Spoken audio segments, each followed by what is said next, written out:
Šta radi tako u kafani u 10,5 sati, jel? Na posao! Na posao! Odmah! Šta, kad si došao na posao danas? Danas ja ne radim. Ne radiš, zašto ne radiš? Ne radim. 10,5 sati, hoću da te vidim u sudu, 10,5 radiš, zovi miliciju. Zovi miliciju slobodno.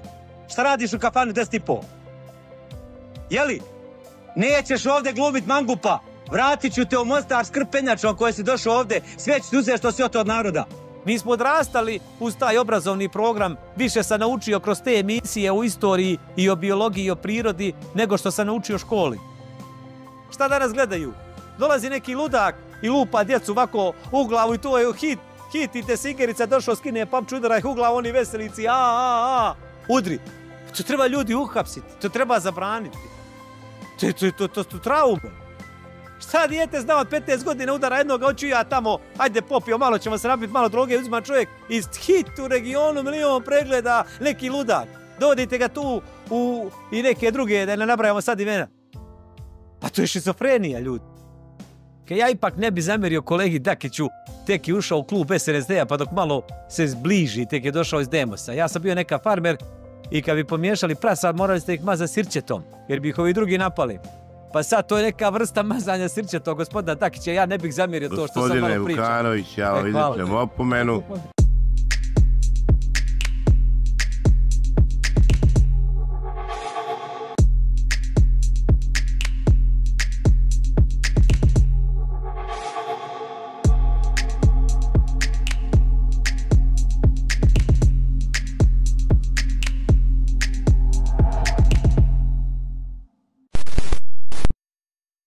Dame i gospodo, dobrodošli u novu epizodu podcasta Balkan Rules. Danas imam čast ugostiti jednog od najistaknutnijih kritičara vlasti u Bosni i Hercegovini. Čovjeka koji žudi prosto za istinom i pravdom. Naš gost je danas Nebojša Vukanović. Nebojša, dobrodošli u Balkan Rules.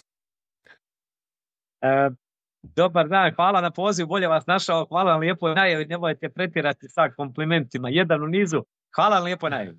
Ja se trudim da jednostavno ostanem objektivan, ali svi smo svjedoci jedne hajde već ću reći, višegodišnje borbe, vaši klipovi, vaša medijska prezenca je toliko da ste već pobrali simpatije ljudi, ne samo mislim u Bosni i Hercegovini, nego u regionu i postalo ste baš onako prepoznatljiva politička persona. I baš zato se vaše mišljenje traži. Hvala puno, pa tiče to neke od prvih početaka 2007. Još nije tad bilo YouTube-a, ali sam objavljivao prve tekste u jednom listu lokalnog Glas Hercegovine i od tada do danas trudimo se onako da govorimo istinu, da vadimo stvari ispod tepiha, i prije svega da se borimo za malo pravde u ovome nepravednom društvu i da zaštitimo obespravljene i sirotinju koje stvarno ima na svakom koraku. I drago mi da su ljudi puno su ljudi nepovjerljivi s razlogom, mnogo je bilo velikih očekivanja koja su iznevjerena, tako da uvijek sam poprilično rezervisan, ali sam drago da je ta borba pokazala, da su ljudi sve više prepoznaju da ona iskrena. Ja samo hoću na početku, pošto ovo razgovor, ovo nije intervju, hoću da pitam od kojih materijala ste pravljeni, jesu to neki čelici specijalni, da li je to neka junačko srce, kakve su to hercegovačke klime ili šta je već uticalo da ne date tako ni na narod ni na sebe? Pa moj pokojni džed Filip također nije bio puno visoki rastom, ali imao nadimak kubura zbog svog temperamenta. I moj pokojni džed je također, mi smo živjeli ovako vrlo pristojno i dobro. Baš sam nedavno otkrio da je moj pranđet Simo otišao u Ameriku 1907. godine sa svega $6 u džepu. Bilo je to 16. januara 1907. godine, a pošao iz Hamburga 31. decembra. I negdje 30. godina su došli kad je pokojni džed umro, došli su dolari, kupili smo zemlju, kupili su kuću, kasnije su želili komunisti nam to uzmu, pa se džed suprotstavljao. Kad god je bila neka nepravda gore na Bobanima, to je jedan kraj pogranični između Popova polja i Dalmacije, uvijek je nekako moj džed Filip bio među prvima, zbog toga je bio u zatvoru, bio je proganjan, dosta je onako propatio čitava porodica, ali očito da je to genima ta neka borba za pravdu i preveliko žrtvovanje koje možda treba poći godine i decenije pa da bi se ispostavilo da ste bili u pravu i da ste bili na pravoj strani. Evo sad imamo ekskluzivu, znamo na koga ste se bacili. Znači, poslije svega, svi su sve objavili, ali ovo sigurno nisu čuli. A hajmo mi da se vratimo tekućim temama. Turbulentan dan, nevjerovatan dan, ne znam odakle bi prije krenuo od Bosne i Hercegovine, čak i ove vijesti iz Srbije, molio bi da malo prokomentarišemo. Smjena Nešića, smjena Radmanovića, hajte mi malo to sad prokomentarišite kakve će to reperkusije imati na dalji politički život u Bosni i Hercegovini. A bit će posebno pitanje da ne odgovaram tada na jedan veliki protest i masovni, opštu pobunu naroda, što bi se reklo nekad mi istoričari Srbija sobiniti ne može, stvarno su rijeke narode, 100.000 ljudi na ulici i vidjeli smo da je upravo prije nekih možda 20 minuta pregažena djevojka studentkinja teže pobijeđena na Novom Beogradu ulici Jurija Gagarina. Stvarno Srbija je vrlo delikatna situacija, pa možemo o to govoriti kasnije, ali bit će posebno pitanje. U svakom slučaju to će biti jedan poseban blok, jer vijesti pretiču jedna drugu, tako da htio bi malo da pokupimo i jedne i druge strane, tako da možemo krenuti od Srbije što se mene lično tiče. Recite mi kako vidite sad ovo već preraslo u masovne proteste, znači ovdje ja već ne vidim kraja, ovo je preozbiljno već. Mislim da nema šanse da ovo prođe bez velikih turbulencija koje podrazumijevaju u svakom slučaju neku prelaznu i promjenu vlasti, jer toliko je ljudi na ulicama, toliko veliko nezadovoljstvo. Ja sam upravo iz tog razloga, iako smo tu, uz granicu smo, nekako vrlo su šture, informacije su iz druge ruke i onda sam upravo iz tih razloga otišao u Srbiju da vidim šta se to tamo događa, kako je raspoloženje ljudi. I moj prvi ključan utisak tokom taj 2-3 dana boravka u Beogradu, gdje sam ušao na sve jedvite jade, zato što smo zadržali na granici gotovo sat vremena, pretresali jer sam najavio odlazak. Imam neku zabilješku od bezbjednosti informativne agencije BIA da sam nešto valjda opasno za ustavni poredak ili te već tako nešto, upravo zbog kritika na račun Aleksandra Vučića u prošlosti, zato što sam nekontrolisan s njegove strane, što njima nikako ne odgovara. Dakle, uspio sam doći u Srbiju i ključni utisak je da je nevjerovatno dobro raspoloženje među omladinom i da je na ulici stvarno jedan lijep, normalan, kulturan svijet. Ne možete da vjerujete, prije svega osjeti se pozitivna energija, iako je užasan povod za ove masovne proteste, to je ona tragedija nezabilježena, stradalo je 15 ljudi u padu nastrešnice i to je nekako tačka preokreta, očito su ljudi trpili, jednostavno to je bila, ne samo da je pala nastrešnica, već ponašanje vlasti koja je željela reći da niko nije kriv, da nije to ona jedina rekonstruisana, napravili su nas budalama, iako sam ja taj dan objavljivao video snimke koje su ljudi slali da se vidi da je rađeno na nastrešnici, očito da je to prelilo čašu žuči i nezadovoljstva, ljudi su izašli na ulice, a onda i niz nekih događaja tog i početnih protesta, bahato ponašanje vlasti, medijski ispadi, pokušavanje, prebacivanje krivice, jednostavno hapšenje pa puštanje Vesića, to je dovelo do toga da su sada na ulicama 100.000 ljudi. Danas je u Beogradu, dakle, na 3 mjesta su bili ogromne rijeke naroda. Dakle, bio sam protest ispred RTS-a, to je od Savezne skupštine preko predsjedništva gdje je sjedište Vučića, preko politike pa sve do RTRS-a, do Takovske ulice, sve je bilo sa svih strana, svaka ulica bočna je bila ispunjena narodom, prema procjenama 55.000 ljudi. Znate šta je to da se po noći po hladnom vremenu i niskim temperaturama okupi spontano samo za jedan dan poziva studenata.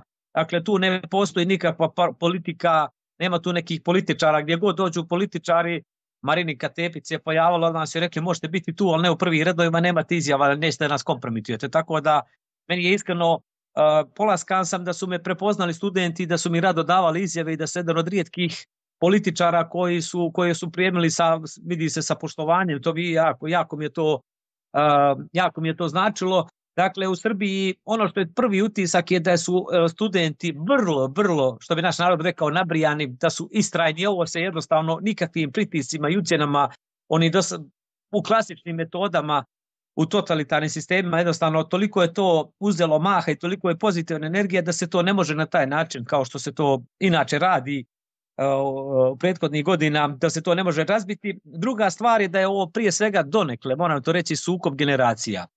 Na ulicama ima i starijih, ali 80% ljudi koji protestuju, to su mladi ljudi, maturanti, studenti, vidimo danas programeri, jednostavno, mogu tako reći, jedan lijep, normalan, pristojan, čestit svijet koji se prije svega trudi da sve prođe bez jednog incidenta, imaju veliki broj redara. To je dakle tih 15 minuta tišine, zamislite, budete među 50.000 ljudi i ne čujete nikakav zvuk. To je dakle zastrašujuće, to stvarno utiče, neverovatno je takva disciplina.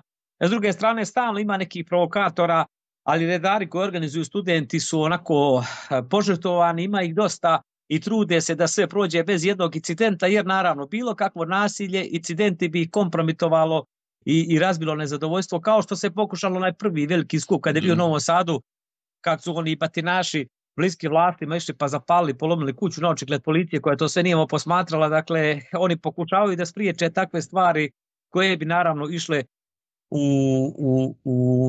u korist režimu i to treba reći da je, vidimo danas nije samo Beograd i Novi Sad gdje su bili masovni protesti, već ih ima širo Srbije, čak i negdje na samom jugu, jer što je manji grad, to je kontrola građana veća i teže organizovati proteste i bunt i otpor u manjim sredinama, ali vidimo da je širo Srbije došlo do protesta. Moram reći da smo mi u Bosni i Hercegovini imali smo onu užasnu tragediju u Jablanici gdje je poginuo veliki broj ljudi i kod nas je mnogo ljudi nastradalo, izgubilo glavu i otišlo odavde zbog posljedica korupcije, visok sistem spojenih posuda i mislim da se mnogim u Bosni i Hercegovini, prije svega u Republici Srpskoj, tresu u gaće i da strahuju da bi ovaj talas nezadovoljstva i narodnog bunta mogao da se prelije i sa ove strane Drine i upravo zbog toga jučer Milorad Dodik izašao na konferenciju za novinare i tražio da se da će obećavao neke velike plate, povećanje, upravo sa ciljem da preduprijedi nezadovoljstvo. Pomno pratim situaciju u Srbiji, a nisam htio da te prekidam jer stvarno ti to tako slikovito opisuješ i stvarno me interesuje kakva je situacija na terenu. Ono što si rekao, to je velika istina. Mi smo praktično spojene posude. Mislim da Vučić, s obzirom na njegovo političko iskustvo i prisutnost u kriznim situacijama, i on je praktično 90. godina aktuelna na političkoj sceni Balkana, nije tek tako igrač kojeg se treba zanemariti. Tako da negdje u podsvijesti uvijek treba računati da on, po meni, neće tek tako otići s vlasti. Možemo li očekivati neku eskalaciju? A mislim da je ovo sve što se događa, kaže da studentki, da je to eskalacija, stalni incidenti. Mislim da je svjestan grešaka koje je napravio, ignorisanja problema, pokušavanja da se to stavi po tepih, da se optuže neki drugi, da se prebaci. On je bio u opoziciji i odlično zna šta radi opozicija, kako je nezadovoljstvo naroda. Jednostavno moralo se na početku preuzeti odgovornost, pohapsiti, kazniti ljudi, objaviti sva dokumenta. Međutim, mislim da bi se tu došlo do ljudi veoma bliskih njemu i da to nije smjelo da se uradi i da je sada jednostavno velikim problemima. Vučić pravi večeras kontramiting. Evo i također da je zanimljiva informacija iz Trebinja je večeras jutros otišao dio pristalica SNSD-a koji je mobilisao Luka Petrović, otišli su u Jagodinu da podrže Vučića, koji tamo, znajući da je SNS poprilično potrošen i da je kompromitovan, želi sada napravi neku novu stranku da to prepakuje, misleći da će na taj način promjenom imena i vizualnog izgleda oprati sve ono što se događalo proteklih 12 godina. Mislim da je vrijeme isteklo u vrtoglavom padu vlast Aleksandra Vučića i mislim da je to pitanje na koji će se način ovo razriješiti. Ono što je problem, mi ne možete ni u Bosni i Hercegovini bez skenera, bojim se ni u Srbiji utvrditi stvarnu volju naroda, jer mnogo dakle, ne zavisi samo od glasača, već od brojača, posebno u manjim sredinama. Vučić je svjestan, stalno kaže idemo na izbore, svjestan da on ima mašineriju, da ne može narod sam da se organizuje, da brani desetine hiljada biračkih mjesta, u Bosni i Hercegovini ima 5, a mnogo smo manji od Srbije, tako da on je svjestan da bi pobjedio kako tako na izborima, jer kontroliše sve medije, kontroliše vlast, ima klijentelističku mrežu i on stalno zagovara neke izbore, ali mislim da to neće prihvatiti. I to je druga stvar što je za njega problem, što nema tu onih koji je navikao da proziva Marinike, Tepić, Đilasa, Tadića. Uvijek ima istu priču, znajući da Đilas ne može da ga pobjede, da je kompromitovan, uvijek govori o Đilas me ruši, tako svoje političke protivnike diskreditujući. Međutim, sad su se pojavili studenti koji su jako široko organizovani, nema jedan student koji je vođa pa da ga ostali slušaju, već imate sastanke kojima pristuje veliki broj ljudi, odluke se donose stvarnim glasanjem sa indeksom i ne može on tek tako ni da zaplaši tako veliki broj ljudi, niti da ih kupi. Tako da mislim da nećemo biti ni malo lako, da ovo ogromno nezadovoljstvo, morate shvatiti, evo januar mjesec, da je to najgori, najteži mjesec za masovne proteste, a vidite koliko ljudi na ulicama. Bojim se kako vrijeme bude išlo, siguran sam da će biti sve više i više ljudi na ulicama i jednostavno da će vlast biti primorana da povlači se unazad, da povlači korake i da izlazi u susret zahtjevima studenata. Rekao se da je jedna grupa ljudi krenula u pomoć i da za taj kontramiting. Ja sad tebe pitam, pošto si stvarno poznavaoc i mentalnog sklopa tih ljudi, kakvi su to ljudi koji jednostavno mogu protestovati protiv svoje mladosti, protiv najprosperitetnijeg dijela društva srpskog? Jednostavno, da li su to plaćenice, da li su to ucijenjeni ljudi, kakav ti čovjek moraš biti da bi jednostavno krenuo na onu djecu, na studente koji se na najčestitiji način bore za bolje sutra. To mene nije nikako jasno. Morate shvatiti da je na ovom dijelu bivše Jugoslavije da često nalazite na te sukobe generacija gdje su roditelji, babe i deke protiv svojih unučadi, govore šta vi znate, svugdje ima pomalo korupcije, rušite državu, to su neki strani plaćenici.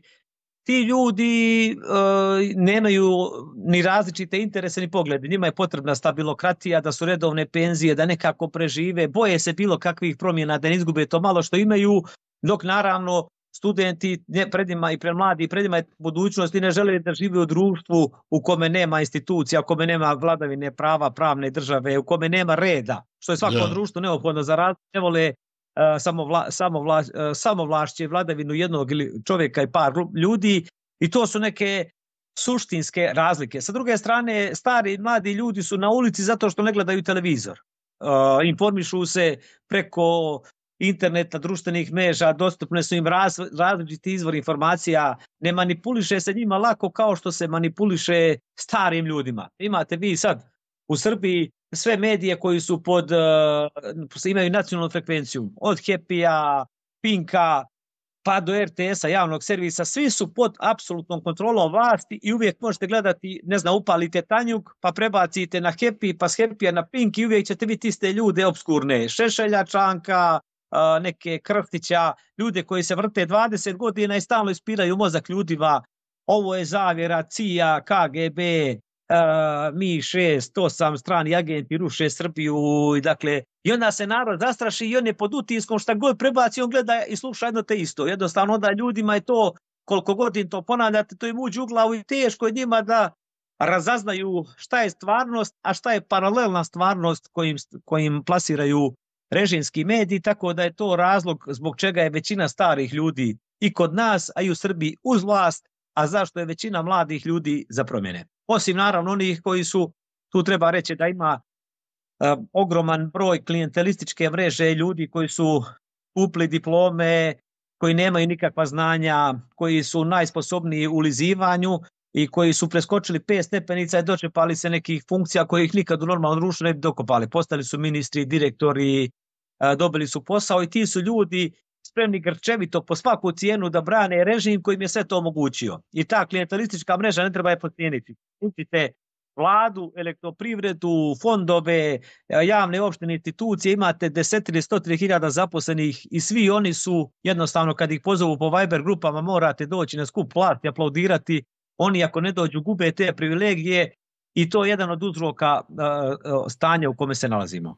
Znači, ipak ucijenjeni. To je ucjenat klasična, jer kako god bi drugačije to je znači, i kad slušam... Ko bi sada išao iz Trebinja osim iz nekog interesa? Ako imate ugovor na neko određeno vrijeme pa tražite za stalno ili dobijete neku bilo kakvu vrstu neke nagrade, ko bi sad išao po ovako kišnom vremenu da putujete, vozite, ne znam, 10 sati, 15 dok se vratite nazad i budete nekom mitingu, slušate nešto što vas ne interesuje i aplaudirate nečem čemu se naslažete. Morate imati dobro, biti motivisani lično nekim privilegijama da biste to radili. Iz ubjeđenja, mislim da je ni 5% pristalica nije iz ubjeđenja. Gledao sam prije par dana, bio je intervju sa gospodinom Šarovićem i on u jednom trenutku rekao da prilikom izlaska iz zatvora ga je posjetio gospodin Dodik i u razgovoru sa njim je naglasio, pitao ga je zašto se on predao, zašto je on u suštini dozvolio da ga uopšte neko uhapsi. I rekao je jednu vrlo interesantnu stvar koju je gospodin Šarović apostrofirao, a to je da su meni došli, ja bi izveo i vojsku i policiju i učinio bi sve da mene i moje, vrlo bitna rečenica, mene i moje ne uhvate. Taj mentalni sklop je upravo razlog zašto ja postavljam ova pitanja, jer juče upravo na toj čuvenoj preskonferenciji gdje Dodik je baš unezvjereno izgledao, gdje je počeo pričati o nekakvim pecivima kako je odjednom sada standard skočio zato što ljudi u Republici Srpskoj preferiraju kifle i to je toliko banalno i toliko već degutantno da jednostavno ne mogu da shvatim koji IQ mora čovjek imati da bi tako čovjeka slijedio, ali da sad ne ulazimo dalje. Dolazimo do tačke gdje on obećava povećanje penzija, on obećava 30% na platu policiji, a to kad čovjek sabere 1+1, znači on računa s nemirima i to je moje, ja sad hipotetički govorim, i 30% na platu policiji, to je jedan stimulans ljudima da oni ostanu uz njega. Ali tek u aprilu, to je, i to meni 1. aprila da ono bude april ili po meni. To si ti jako lijepo obradio. Imam osjećaj da se oni grčevito bore za opstanak i da će iskoristiti sva moguća sredstva i bojim se samo sukoba. Jer ovdje je dovoljno da malo nešto kresne i mi smo već u nekakvom belaju. Ti batinaši, vidio si, oni ne prezaju ni da na djevojčice, na studentice, da ih gazi, da možemo svašta očekivati. I zato kažem, vrlo je opasno vrijeme. Ne bi volio ni po koju cijenu da se desi nešto ružno, jer po meni niko tu opet ne dobija, jer će na kraju opet izgubiti raja, studenti, oni koji se bore za istinske vrijednosti, dok ovi koji bi trebali da izgube, imaju daleko bolje karte i mislim da su u poziciji da bježe ili da ostanu na vlasti ukoliko i ti batinaši budu uspjeli obezbijeti. Kako ti vidiš to? Milorad Dodik je svjestan da njegov nakaradni papijaški sistem puta. Dogod on ima novaca dovoljno da hrani taj bolesni aparat koji je stvorio, mrežu tih svojih pristalica, ajmo i tako nazvati, partijskih aparačika koje on zaposlio, dogod ima novaca da ti ljudi imaju privilegije, imaju pristojne plate, dnevnice, razne neke naknade, upravne odbore, dogod taj sistem funkcioniše, oni su spremni da ga podržavaju i da se bore za njega. Međutim, čim počnu da kasne plate, čim počne da puca sistem, on je svjestan da će ga i oni najdanije pristalice napustiti. Treba reći da, recimo, evo konkretan primjer, šumsko gazdinstvo Trebinje, dio šuma Srpske, zove se Centar za gazdovanje kršom, nije primio plate 5 mjeseci. 5 mjeseci? U Nevesinju 5 mjeseci plate nemaju, u Nevesinju 3 mjeseca. Elektroprivreda ima prihode u godini 1.200 miliona maraka. Uz to Luka Petrović uzeo preko 100 miliona maraka kredita. Pa I zašto? poskupila je struja. Pa zašto? Kakva je to? Zamislite sad da vi imate, uzmite porodicu gdje imate suprugu i supruga koji imaju platu po 7-8 hiljada maraka. Dakle, oni mogu da žive stilom, ne znam, kao neke hollywoodske zvijezde. A onda vam dođu roditelji u kuću i nemaju kilo brašna da naprave priganice, nego idu od kuće do kuće po komšiluku i prosi imali ko malo brašna i džema da napravi priganice prehraniti. I onda vi pitate, pa stani, pa šta su radio s platom 8.000 i 8.000 žena, čovječe, možete živjeti u restoranu, čitav život, a vi nemate priganica. Odgovora nema. Odgovor je u pljački o kojoj sam pisao. Meni je žao što nekad djelujem kao oni Simpsonovi ili kao neki proroci Tarabići, ali sjetite se kad sam ja vodio sukob sa Nešićem, kad sam govorio da reketira firme i šta radi i na koji način opstaje, da sam dobio 23 tužbe i da sam bio linčovan kao nekakav izdajnik, klevetnik, lajavac, ne znam kako već Dodik ne naziva. Prošlo je 3-4 godine, napisana je krivična prijava protiv njega i optužnica kao da je prepisana dijalog i duel koji sam ja imao sa njim. Isto sam govorio o elektroprivredi, prije par mjeseci rekao sam iz elektroprivrede je pokradeno 10 miliona maraka da se kupe izbori. Nisu žalili. Dakle, u Trebinju su davali za 3 glasa. Evo, samo kod nas ovdje u Zasu gdje ja živim. Na 3 kuće su promijenjeni krovi. To vam je po 10.000 maraka. Dakle, za 10 glasova su dali 30.000 maraka. Neograničen broj zaposlenih ljudi. Svaka stranka i njegove vladajuće prikolice zaposlila od 5 do 10 ljudi u elektroprivredu i javni sektor. Izvukli su 10 miliona maraka. Oni su samo Serdarovu da bi otkupili koncesiju, da vas podsjetim, samo za jedan. Dakle, dali su koncesiju Serdarovu da napravi hidroelektranu Bistrica Mrsovo kod Rudoga. Po projektu koji je napravila bivša Jugoslavija. Serdarov nije potrošio ni jednu marku. Nije napravio ništa. I oni su da bi otkupili koncesiju koju su mu dali. A on nije napravio ništa za 10 godina. Oni to kažu, istekao je rok, imao si taj rok da nešto napraviš, nisi radio, mi dražimo nekog drugog investitora. Oni to plaćaju 68 miliona maraka. I takvom pljačkom koja ne poznaju granice, to takva bestijalna pljačka i korupcija i zločin prema ovom narodu nije viđen na ovim prostorima. Ja sam podnio 10 krivičnih prijava tužilaštvu i tu nije kriv Luka Petrović. U svakom društvu će biti pohlepnih, zlih, neodgovornih, osionih, koji misle da mogu raditi nekažnjeno. Ali zato postoji pravosuđe, policija, SIPA, revizija, pravobranilaštvo. Postoje institucije koje treba da ograniče samovolju beskrupuloznih, pokvarenih, korumpiranih i da ih kazne kad nešto urade na štetu naroda. Kod nas, njegova pljačka, 7 godina samo čitavog energetskog sistema traje gotovo 20 godina, jer on prije elektroprivrede rukovodio HET-om. Taj čovjek je do sad pronevjerio 10 i 100 miliona maraka. I uprkos brojnim dokazima koje sam dostavio, ja od njega gubim presude zato što sam navodno klevetnik i lažov, a pogledajte dokle doveo elektroprivredu. Dakle, može li neki radnik, još jedan zanimljiv podatak, tačno u ovo vrijeme, prošle godine, poskupljivala je struja i ja sam podigao bunu. Na toj buni je došlo svega 300 ljudi. Ja sam rekao, ljudi, ja mogu da plaćam struju. Meni povećanje 5 ili 10%, 20, 30, 50 maraka neće me potopiti. Ali vama to mnogo više smeta nego meni. Ako vama ne smeta i ako nećete se bunite, ja ne mogu biti veći katolik od pape. U to vrijeme izlazili su ljudi na prozor, imate i sa snimak. Ja sam govorio, čemu se ti radnici elektroprivrede izlaze na prozore, meni se smiju, rugaju mi se. Sada, isti ti radnici, danas izlaze i bune se, protestuju jer nisu dobili stimulaciju, jer nemaju zdravstveno osiguranje, jer im kasne plate. U prepazak je, nije prošlo ni godinu dana, pokazalo se da sam bio u pravu. Jednostavno, mi smo se borili časno i pošteno, upozoravali smo dok god narod pristaje da podržava lopove za malo obećanja, za malo čara. Ne može nam biti bolje. Jednostavno, moramo reći, posebno vam mora govoriti o Ugljeviku. Ako sam negdje ponosan na ekipu koju sam imao, to je Ugljeviku. Imali smo Darka Marjanovića, mladog obrazovnog čovjeka za načelnika. Imali smo rudare, inženjere, advokate, pravnike, ekonomiste na listi. Jedna lista ljudi na koju sam jako ponosan. Bez jedne mane. I doživjeli smo takvo poniženje da nismo osvojili ni jedan odbornički mandat. Jer su Kako ti to? ljudi, ni jedan.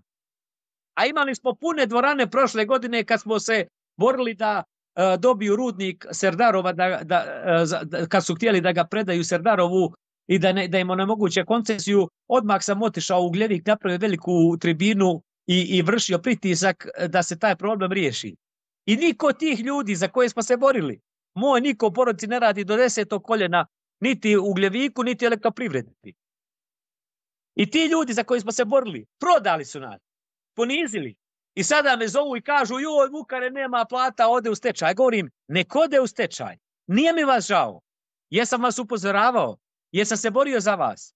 Da li sam dobijao napade i tužbe jer se borim za vas? I šta ste vi uradili? Vi ste glasali za lopove koji su vas opljačkali, jer su nekom privatnim fakultetom dali unapređenje, jer su neko dobio ti je sestričan pripravnički staž, jer su vam nešto obećali, neku povišicu platu. I sad kad je došlo do nakata, zovete mene koga ste izdali, ostavili na cjedilu, ponizili, da vas spašavamo. Ne, morate snositi postojiti. I mislim da će tek narod, kad se dobro okrepi prstima i kad vidi šta se krije iza ovoga srpstva i patriotizma, Dodika ili bošnjaštva, nekih drugih i hrvatstva, ja govorim ovim našim, dakle, tek kad vidi šta se iza njihovog patriotizma krije, kad na svojim rukama osjete posljedice, kad ne bude plata, kad ne mogu da se liječe, kad se sistem raspada, kad dožive nepravde na sudovima, otimačinu imovine, onda tek u glavu.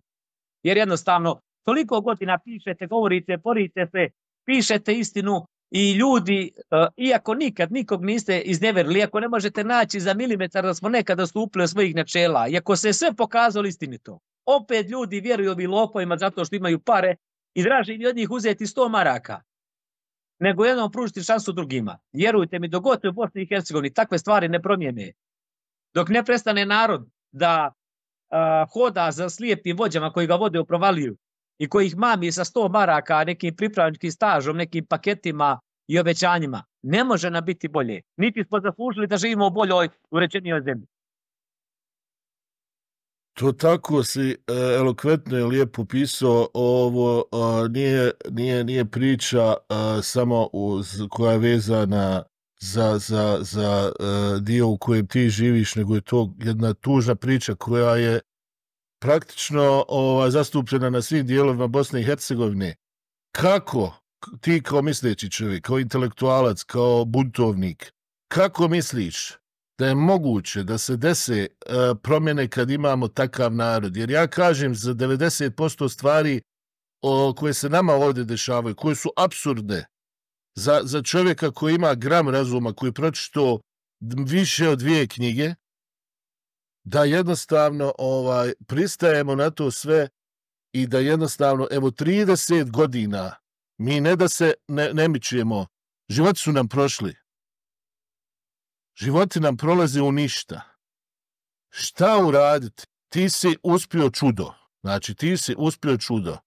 Kad se pojavio na političkoj sceni, vidjelo se da si drugačiji, da si beskrupulozan, da ulaziš ne beskrupulozan u negativnom smislu, nego u smislu da se boriš do daske za ono za što vjeruješ. Ljudi su jednostavno to prihvatili i sad očekuju da i ti budeš ta perjanca koja treba da vuče. Shvati da jednostavno, oni možda i ne znaju kako da se organizuju. Ovi protesti, ja ne znam, možda treba ljude edukovati, možda treba malo više s njima raditi, jer s ovim ljudima niko nije radio. Ja garantujem, ovo nije loš narod. Ovdje ovo je narod koji je jednostavno po meni izgubljen. Sluđen, totalno sluđen.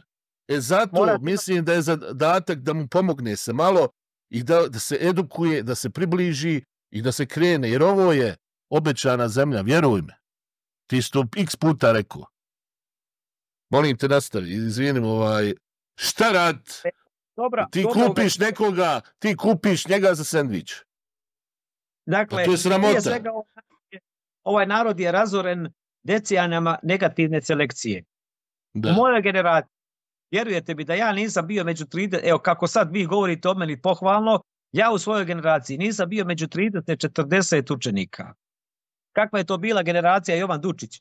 Dakle, u mom razredu imate Vlada Marića koji je jedan od vodećih inženjera u Beogradu građevinskih koji radi u Švajcarskoj i u Albaniji. Imate Petra Uljarevića, imate Jovana Kovačnu koji je arhitekta, završio arhitekturu u Švajcarskoj, koji radi sad po Hrvatskoj privatne projekte. Dakle, imate, sad, evo, u tom silnom nabrajanju izostavit ću neka imena samo iz mog odeljenja.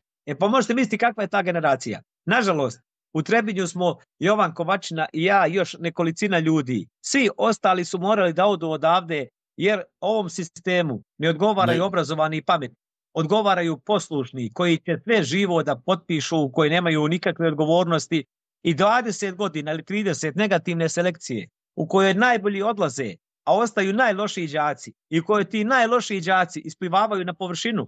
Uz to imate stalno bombardovanje medijima koje oni kontrolišu, prije svega ovim takozvanim javnim servisom, kod nas govorimo u Republici Srpskoj, fabrikom mržnje, laži i zla, RTS-om, u kojoj danas otvorite tekst, piše PDP, SDS i Vukanović su muslimanski plaćenici, izdaje odmah je tekst taj neki, ne znam, koji sa put, dakle, ali morate shvatiti da je takav način izvještavanja koji ima javni servis i svi ostali mediji koji kontroliše vlast, koji kontaminiraju, onda imate posljedicu jednog snižavanja praga, potpuno se urušava sve, urušava i obrazovanje. Ljudi sa privatnim fakultetima ulaze u škole i truju djecu. Imate ljude koji ne znaju izvaditi korijena, koji su profesori matematike, koji ne znaju apsolutno ništa, otišli su to Brčko, kupili diplomu, ušli su obrazovni sistem. Ti su razorili generacije. Onda imate poseban nivo razaranja putem ovih reality programa, takozvanih Farma i svih ostalih. Ja sam bio u Beogradu, možda ste primijetili, prije par dana objavio sam, ne znam kako, nisam bio u Americi, ali izgleda kao Pentagon i kao Kapitol i kao Bijela kuća. Ne bi se postidio da u njoj živi, evo, Trump kao predsjednik Amerike, šta je napravio? Željko Mitrović, Dakle, to je nešto vele leplo na Dedinju. I on je to napravio od te sirotinje, naravno, poslovima sa državom koje je dobio, ali od sirotinje koja šalje 100 miliona poruka glasajući na toj Farmi, Zadruzi ili ne znam, ili nekom drugom realitiju. I to trovanje to je dovelo do ovakvog stanja u društvu u kome prije svega vlada apatija, onda se vlast trudi. Čim se pojavi neko, misli da je u tome naš najveći iskorak. Čim se pojavi neko koji ih ugrožava, oni sad njih naprave dil. Ili ga ucijene, ili ga kupe. I bilo je masa ljudi koja se pojavljivala, koji su bili nade da će donijeti neke promjene, ozdravljenje, uspostaviti meritokratiju, vladavinu prava, pozitivnu selekciju. Ti ljudi su bili populisti koji su napravili zaokret i onda je to izazvalo razočarenje veliko kod ljudi koji apatiju i kaže, izvolite, recite. Hoću samo da kažem upravo mislim da znam na koga aludiraš. I to bilo je puno, mislim da ste bili osvježenje na početku, ti, Jelena Trijević i Stani Vuković, to je bio jedan tandem koji je razarao one neznalice u Skupštini Republike Srpske. Moram stvarno da kažem, jer ne bi želio, možda je gruba riječ, ne želim da, stvarno ste ih razapinjali i to je narod vidio. Šta se desilo? Šta se desilo da si ostao ti sam?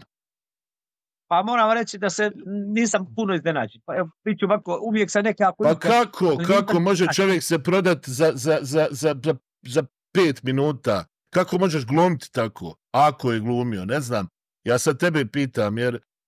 Mislim da je tu ključna stvar što mi nismo od početka nije se igralo iskreno otvornih karata. Mi ne odgovaramo nikom na političkoj sceni zato što smo vrlo iskreni, igramo sve otvornih karata. Završi se kolegijum, odmah izađem i kažem, mene je narod birao. I logično je da nakon svake sjednice, nakon svakog dešavanja, te ljude koji te prate, podržavaju, glasaju, da ti njima položiš račune šta ste radili. Mislim da ta igra otvorenih karata, bez bilo kakvog dilovanja. Ja nikad ne želim, niti moji ljudi, da ulazimo bilo kakve vrste nekih nagodbi, trgovine, to nas ne interesuje. I upravo zbog toga smo karakterisani kao neprihvatljivi većini, jer ljudi nemaju iskrene namjere kad ulazi u politiku. Svako hoće nešto da malo promulja o manjem ili većem obimu i kad se igra čistih karata, to mnogima smeta. Kad smo mi ušli u skupštinu, bila je, ja sam inicirao i tad neke proteste zbog poskupljenja struje, tad je bio Srđan Milović, rekao u Trebinju sjedište, ne, ajmo samo u Banja Luka. Draško je bio samo u Banja Luka, da ja prođem u Banja Luci, nemoj negdje, samo ovdje moramo, dvorišta, obilazim kampanja. I on je prošao u Banja Luci I ja sam tad rekao, pa nije Republika Srpska Banja Luka, jeste ona najveći grad i jeste najvažnije, ali treba da se pobjedi u ostalim krajima ako želimo promijeniti vlast. Međutim, on je pobjedio i mislim da je ključno za njega, to ću reći vrlo otvoreno. A prvo gdje on pokazao promjene, to je odnos prema Vučiću, prema Srbiji. Dok je, sjetite se kako je on sa Begićem skidao, mi smo, ne znam kako je, mrak, svjetlo na kraju tunela. I on je rekao, Vučić i Dodik nisu svjetlo, oni su mrak u tunelu, mi skidamo. I zamislite, ja dolazim kod njega na završni skup i kažem, Vučiću nije dopustio na tom skupu govorim. Sram te bilo Mandiću iz Crne Gore koji dolaziš i podržavaš Dodika i nije korektno Vučiću isto o tom da ti dolaziš i podržavaš Dodika i da se miješaš. I on meni govori, si išao uživo, nisam. Molim ti, sjeci ovdje napadaš Dodika, napravit ćeš mi problem. Vučića, što? Pa ne mogu ti pričati, imao sam ja. Međutim, mislim da je ta njegova nagodba koju je napravio sa Vučićem ključna svega ovoga brodoloma političkog koji se kasnije dogodio, jer jednostavno Vučić je jako moćan i ja sam imao pozive, samo da znate, mogao sam x puta da odem u Beograd i da i ja dobijem tu neku, a što se smatra privilegiju, da budeš dio nekog Vučićevog tima i da slušaš njegove instrukcije, da ti on da malo političke podrške, malo para, malo medijskog prostora, ali moraš da igraš po njegovom. U politici nema besplatnog ručka. Kogod je sa strancima, sa kapitalom krupni, kogod bilo na koji način, imate neki obligacijni odnos, neko vas podrži pa tamani sa 100-200 eura, to mu nikad ne možete vratiti. Jer će uvijek govoriti, ne bi ti bio odbornik i poslanik da ti ja onda nisam dao 300 eura. Jednostavno, ne smijete od nikog uzeti ništa. Ja sam sad govorio, i to sam i nedavno ponovio, da ako želimo da pobjedimo, moramo da izađemo izvan okvira u kojem nam nameće upravo Aleksandar Vučić, koji govori dijelu opozicije, upravo Stani Vuković, a nije on jedini. Ja sam protiv Dodika, ali ne mogu otvoreno, ja vas podržavam, ja ću vama ovo. I onda oni njega slušaju, on radi za Dodika, ali u rukavicama. I mnogi toga nisu svjesni. I on kaže, joj, nemojte sad glasati za smjenu Nešića. I mi ostanemo usamljeni. Ili kaže, nemojte sad uraditi to. I to vam napravi ogromnu političku štetu. I mislim da je to, a onda su, nažalost, vjerovatno našao i Dodik, znamo na koji način, priliku da ucijeni Stani Vukovića i da ga stavi pod kontrolu, a onda da on igra kako Dodiku odgovara. Vi znate da je Dodik, što se toga tiče, moramo se priznati, u načinu kompromitacije, on je pravi politički makijavelista, koji ništa mu nije teško, on će sve uraditi samo da opstane na vlasti i on zna tačno kad tempira. On je sa pokojnim Mićom igru 10 godina, sa Obranom Petrovićem 10 godina, sa Stevandićem 10 godina, sa Cickom Bjelicom. Dakle, uvijek ima ljudi u opoziciji kojima kaže, vi pobjedite na lokalu, budite načelnici, ja ću vam iz vlade podržati projekte, ali kad dođu republički izbori, morate da minirate ove svoje, da ja prođem i kad ja vama kažem, vi treba da iskočite i da osnujete, ne znam, Obren Petrović je rekao, ja nisam sa Dodikom, mi smo grupa, izlazimo iz SDS-a, pa onda ulazi u SNSD. Pa Stevandić kaže, ja sam treći put, mi smo Ujedinjena Srpska, a u stvari je njegovo... I on taj način uzima dio ljudi od opozicije, ali prije svega u očima naroda kaže, kad vi imate sad primjer, evo pogledajte, Cicko Bjelica, Nenad Stevandić, Mićo Mitić, Obren Petrović, Boris Jerinić, Bojić koji je bio poslanik, šef kluba poslanika SDS-a i razni drugi, Slavko Vučević koji je nekad ovdje kleo govorio, šta je govorio, a sad je prvi do Luke Petrovića. Kad imate plejadu, ako možemo to nazvati, 20-30 istaknutih opozicionara koji prelaze na drugu stranu, onda ovi narodu kažu, pa svi se prodaju. Neću ni za kog da glasam, neću da izlazim na izbore. Ja glasao za Slavka, a Slavko sad uz Luku. A ja izginuo podržavajući Slavka protiv Luke i sad oni se skupa slikaju. Jednostavno, na taj način Milorad Dodik uvijek pravi matematičke zbirove da on ima koliko mu je potrebno ruku i da kontaminira i da stalno govori svi su isti. To je na njegova najužasnija parola za opoziciju koja kaže svi su isti. Na taj način naravno želi postići cilj da što manje ljudi izlazi na izbore uz ono što je po meni ključno pitanje, a to je prekrajanje izborne volje i skeneri. Dok god ne bude skenera nećemo znati šta stvarno narod misli. Ali moj brate, ljudi odlaze i ne mogu tu nepravdu više da slušaju. Milina, ti je slušati kako ti analitički ulaziš u sve moguće pore i tako slikovito to objašnjavaš, tako da nisam htio te ni prekidati. Mi ćemo ostati jednostavno ovdje, oni istinski zaljubljenici u ove prostore, koji jednostavno nisu možda kupljivi, kojima novac nije sve u životu, ali imam osjećaj da nas je jako malo. Mislim da smo ko ljudi, generalno svi ovdje na ovim prostorima, kvarljiva roba, jako kvarljiva roba, jer ovo sve što se ti sad ispričao ne ulijeva mi nimalo optimizma da ćemo u doglednoj budućnosti moći da računamo sa nekim kadrovima koji kao u nekoj prošlosti su ginuli za neka ubjeđenja, za ideale, za obraz, za čast. Danas su postale te stvari jednostavno smiješne. Kažu za ideale ginu budale. Nije to tako. Mi kažemo, pa to me interesuje. Rješenje, malo je puno da konstatujemo. Daj mi rješenja. Stvarno me interesuje. Rješenja su kao što recimo najbolje mašine, recimo Volkswagen Buba, vrlo prosta mašina, a ne poderiva. Ili Mercedes 123 što je bio, dakle vrlo proste mašine sa malo dijelova, a odlično funkcionišu. Ja mislim da su... Lada Niva. Proste su, mislim da su više prosta rješenja za ove naše komplikovane probleme kojima kuburimo. A reću vam primjer. Evo, hipotetički. Sada mi uđemo, ostane lista za pravdu i red, zamijenimo mi ministre koji su ovi takozvane srpske reprezentativce, Nešića, Košarca, Kurtića i ovoga iz financija. Dakle, zamijenite i dovedete.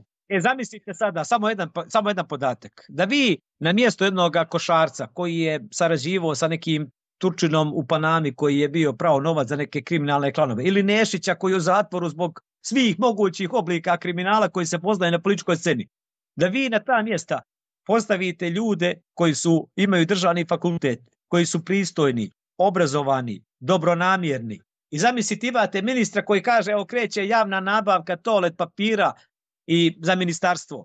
Biće otvaranje koverti u 2 sata u ministarstvu, pozvani su svi mediji i onda vi dođete i kažete stiglo 8 koverti da ima ovaj cijena 7.000, 6.000, 8.200. Samo to da uradite, što je najnormalnija stvar. Ljudi bi rekli, vratila bi se nada, rekli pa ovi stvarno rade pošteno. Zamislite da dođe neko za ministra odbrane ili pomoćnika koji je rekao, do sad su vojnici postajali ljudi koji su bili članovi neke stranke, imali rođak ili davali po 10-15 hiljada maraka za čin. Jako sam ponosan, prije mjesec dana sam bio gost na Fejsu i zaprijetio sam oficirima da će odgovarati kao Nešić, ne budu li poništili konkurs koji su namjestili. I znate šta je bilo? Za 2 dana je konkurs poništen. Zamislite da dođe pošten čovjek i samo radi normalno. Ne treba izmišljati toplu vodu. Samo budite da imate obrazovane ljude, dobronamjerne, što je najvažnije, moralne, odgovorne, koji se okruže ljudima. Kad se pogriješi, jer pogriješi i Đoković, vi kažete, izvinite, napravili smo grešku, neiskusno, nismo znali. Zamislite preuzeti odgovornost. Zamislite ljude koji bi išli po Bosni i Hercegovini rekli, moramo štititi tvoje rijeke i jezera, najveća opasnost za naše zdravlje, ovo nenormalno. Do čega nala odnos prema prirodi, do Jablanice, do tragedije. Mogu nas se događati na svakom koraku. Zaštitimo male rijeke, zaustavimo male hidrocentrale. Ne dajmo rudnik litijuma strancima. Ne dajmo rudnik obojnih metala. Zaštitimo našu šumu. Zamislite da se naprave tako 4-5 logičnih iskoraka. Mi koji smo u tom otišli najdalje. Sutra dobijemo legitimitet. I počnem, recimo, hipotetički, kao član predsjedništva odem u Bihać gdje živi 95% Bošnjaka i gdje se napuni dvorane, a pita kakvih imate problema.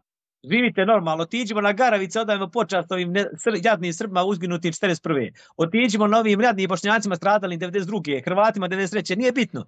Obiđimo sva stratišta, odajemo počast, učimo mlade da se ovakve tragedije više nikad ne ponove. Postavite, samo kažete, ne mogu ljudi s privatnim fakultetima obavljati nikakvu javnu funkciju koliko korušu oni sa državnim fakultetima. Oporezujte kladionice. Ono što ima para, pravedno raspodijelite. Zamislite nekog ministra koji ima 5 miliona u budžetu, hipotetički, i napravi javnu raspravu i na osnovu mišljenja naroda transparentno podijeli na najpošteniji, najpravedniji način to što ima. Naravno da oni ljudi koji nisu dobili, riješili problem, će reći ovo je stvarno bilo pošteno. Podržat će ovakve stvari. I zamislite da se nađe neko sutra, da dobijete legitimitet, pa upadnete negdje na suđenje i da vidite kako sudija sudi. Vi kažete, slušajte, ja sam član predsjedništva za koje je glasalo 300.000 ljudi. Nisu me oni birali da bi ja nijemo posmatrao kako ti kulučiš sirotinju, a oslobađaš ove krupne kriminale. Ima da snosiš posljedice. Zamislite se vrati malo pravde, da pohapsite 4-5 korumpiranih sudija i tužilaca, kako bi svi ostali počeli da rade kao singerica. Jer onaj ko je na vrhu postavlja pravila i standarde. Zamislite medije koji bi radili istinu, koji ne bi trovali narod propagandom, već bi izvlačili stvari ispod tepika i počeli iskreno da objektivno informišu javnost, da kritikuju sve devijacije u društvu, što jeste osnovno zadatak javnih medija. Istinito, objektivno informisanje u cilju. Znate kako ti, eto, nabrojao sam, sa 7-8 poštenih ljudi, 10 za početak i 10 normalnih poteza, vi biste vratili vjeru. Kao što sam ja, vjerujte mi da sam jako ponosan, kad sam bio sam u Jablanici 4-5 puta nakon tragedije. Jedno me zovu ljudi, tamo se potrefla ekipa BHRT-a. Znate kako su ti ljudi dočekali?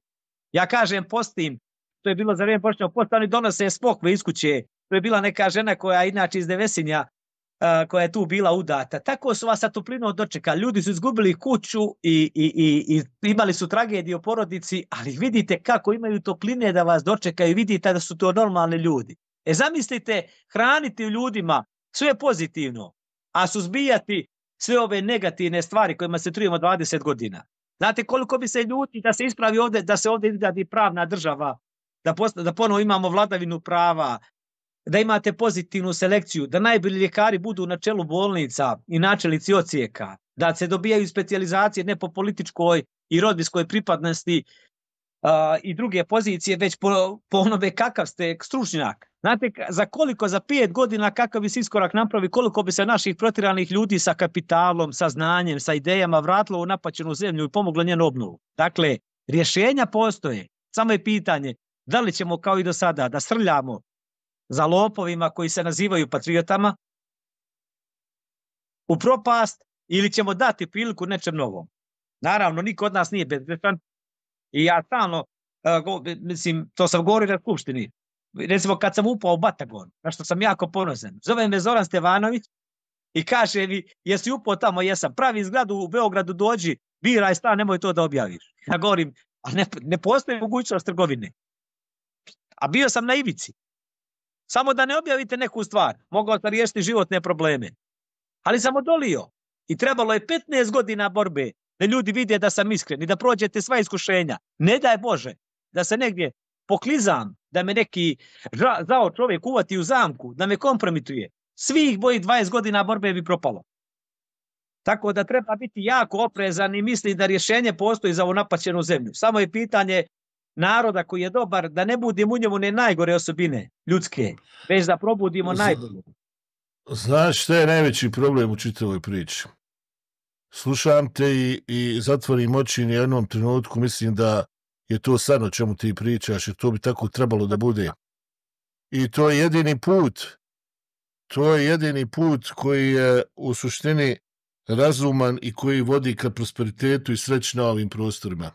Moram reći jednu stvar, samo da vas dopunim, kad sam ja kretao sve ovo, ja potičem iz jedne radničke porodice, moj otac je pokojni bio u penziji, majka radila jednoj firmi Šipat, bila u stečaju, dakle, ja sam odrastao sa 15 godina, sam zaradio prve dnevnice radeći naporno kod pokojnjeg Krsta Delića, fakultet sam završio Stovaravić kamione. Kad sam ja ljudima pričao da mi možemo da budemo odbornici, poslanici, da se organizujemo bez stranke, pa da zaustavimo propadanje. Smijali se.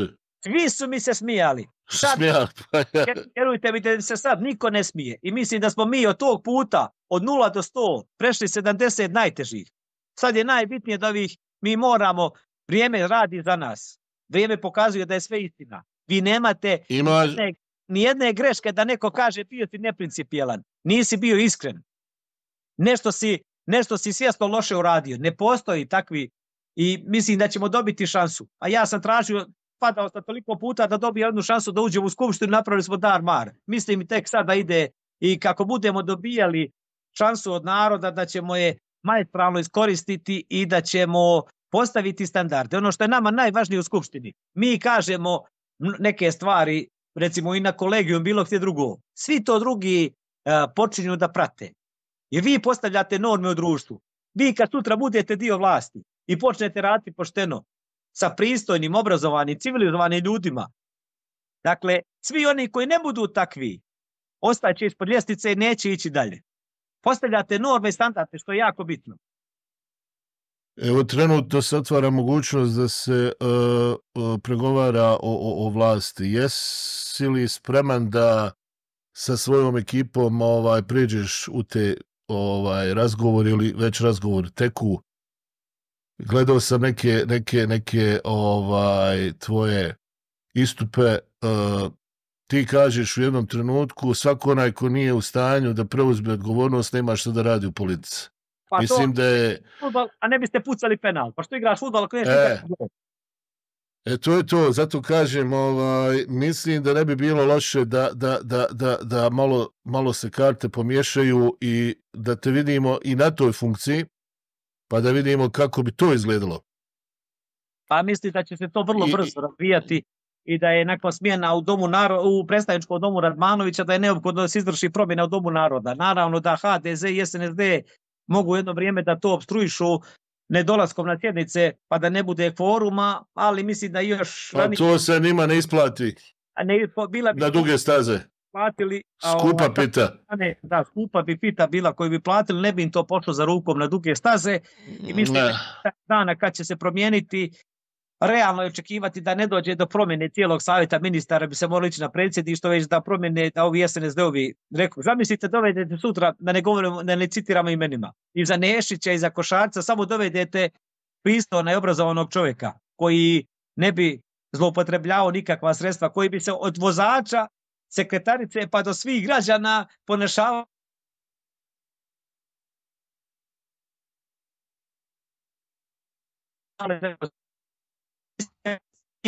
da dođete na takvu poziciju i da napravite jedan jasan odgovor koji narod vidi. Ništa vam drugo ne trebni, imamo kvalitetne ljude.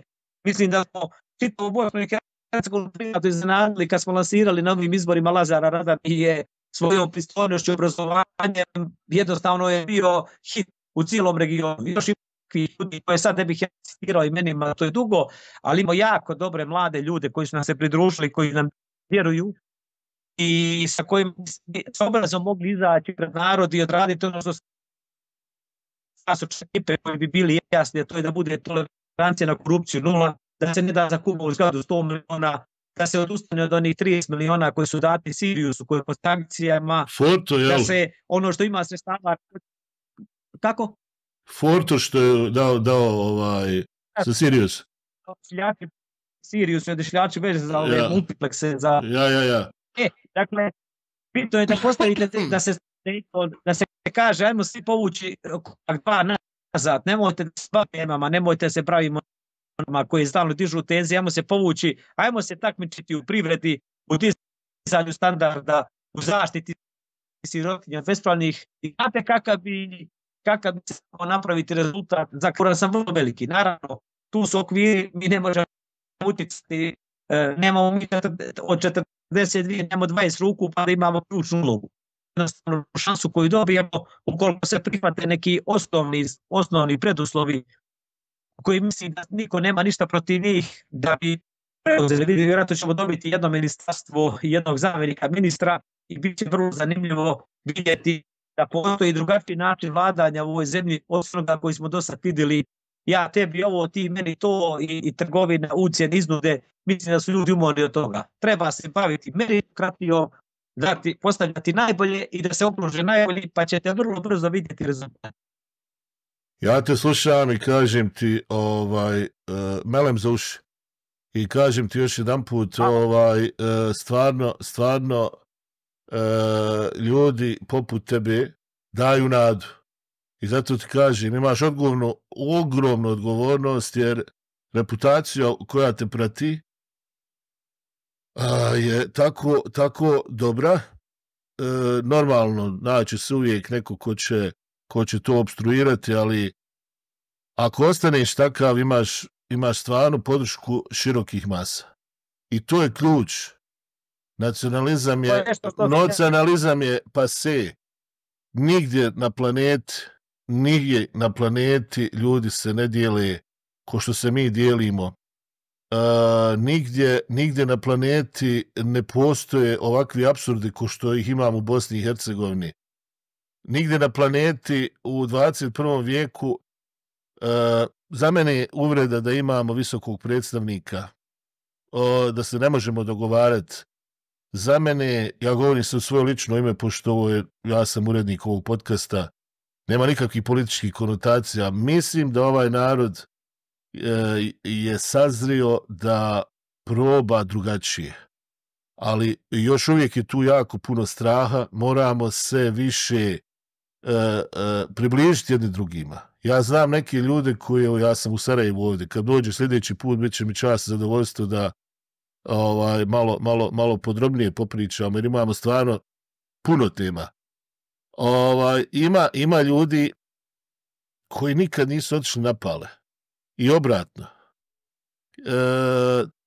To je jednostavno nešto što ne daje nam za pravo da se nadamo da će biti bolje. Ja mogu shvatiti sve, ali mi moramo uspostaviti komunikacije, moramo uspostaviti razmjene, moramo uspostaviti fluktuaciju ko što je tu u normalnom svijetu. A zato trebaju ljudi poput tebe i poput tvojih normalnih, ja ću eto i sebe ubrojati u to jer stojim iza te ideje, jer dosta je više mrak, dosta mrak. I kad si tamo sam u onoj skupštini među onim nacionalistima, vjeruj mi da sijaš. I zato ti kažem, nemoj odustati, jer postoje sa svih mogućih strana ljudi koji ti aplaudiraju i rado te gledaju. I zato ti kažem, još kad to pretočiš u djela, a djela su ono što pričaš i što si uradio do sad, pa to je rješenje. Eto, šta drugo da ti kažem. Hvala ti puno. Slušaj, mogli bi još 3 dana ovako, imao sam milion nekih pitanja, stvarno mi je bilo veliko zadovoljstvo. Obećaj mi da ćemo još se družiti. I možemo to Bog da uši u studiju, ne bude preko... ovako, malo nam je i ton popustio u jednom trenutku. Čuvaj mi se i probaj jednostavno da nastaviš tu borbu. Ja ti kažem, ne može zdravije. Sad, mnogi će me popljuvati ovdje u Sarajevu, isto ko što će tebe popljuvati zato što te možda neki Bošnjak hvali, ali znaš koliko me to interesuje? Ko lanjski snijeg. Ja te gledam kod čovjeka i idemo u napad. Zato kao imamo prelijepu zemlju i hajde da živimo u njoj normalno i da se fokusiramo na ono što može, a ne ono što ne može. Imam još jedno pitanje. Imam samo jedno pitanje da bi još uvijek na kraju Balkan Rules ima pitanje, to je već standard, ima li nešto što bih htio da kažeš, a nisam te pitao? Pa iskreno, u ovom trenutku otvorili smo dosta tema. Samo bih volio da ljudima kažem da trebaju biti optimisti, da se trebaju boriti, da nema razloga da se bilo ko predaje, da pune u apatiju. Dakle, u vama je snaga. I to se sad vidi ovih dana u Srbiji, kako je mala grupa, kad batite kamen u vodu, pa se oni krugovi šire, tako se napravilo jedna lavina je teško zaustaviti. Ako narod, mi se samo trebamo ustati, gledamo ih, budimo ispred njih, pa nam izgleda veliki, samo narod treba da se ispravi, da kaže dosta je i mnoge stvari će se promijeniti iz korijena, jer stvarno je u narodu snaga. Poštovane dame i gospodo, ovo je bio Nebojša Vukanović, čovjek, borac, vizionar i ja se iskreno nadam neko ko će napraviti razliku u ovom društvu. Hvala ti velika. Hvala puno, baš ti hvala, prijatno.